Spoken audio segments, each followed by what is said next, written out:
212 day 1 is titled, How Can I Model the Relationship? And so we're going to be modeling with parabolas. So by the end of the lesson, I will be able to determine the value of A to write quadratic equations to model parabolic situations.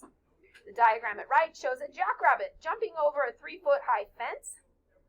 To just clear the fence, the rabbit must start its jump at a point of 4 feet from the fence. Sketch the situation and write an equation that models the path of the jackrabbit.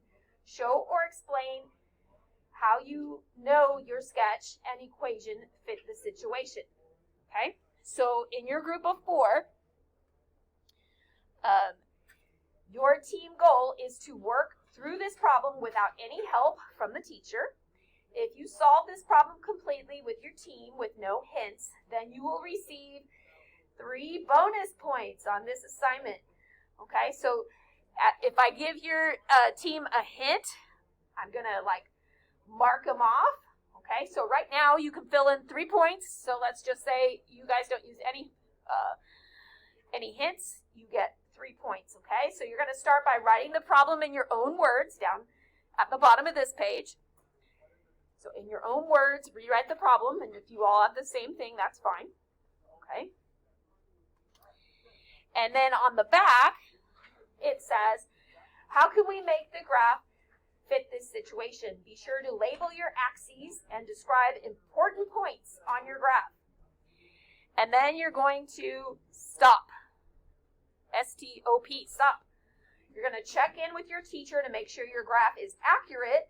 You may not move on to the next task until your teacher approves. So if I say, yeah, you're good, then you can start working on the bottom. So it says, in order to write an equation in graphing, what I prefer to call vertex form,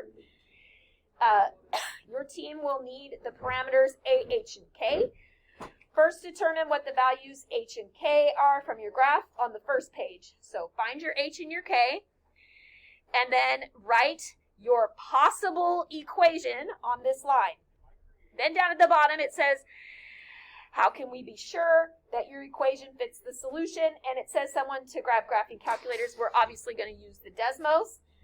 Graph your equation with your H and your K that you guessed, and then explain in detail why it does or does not match. Okay? Once you're done with page 10, we're going to stop there for today, and you're going to be able to start your homework. Okay, any questions on pages 9 or 10? No? Okay, awesome. Okay, so go ahead and turn your desks into your groups of 4.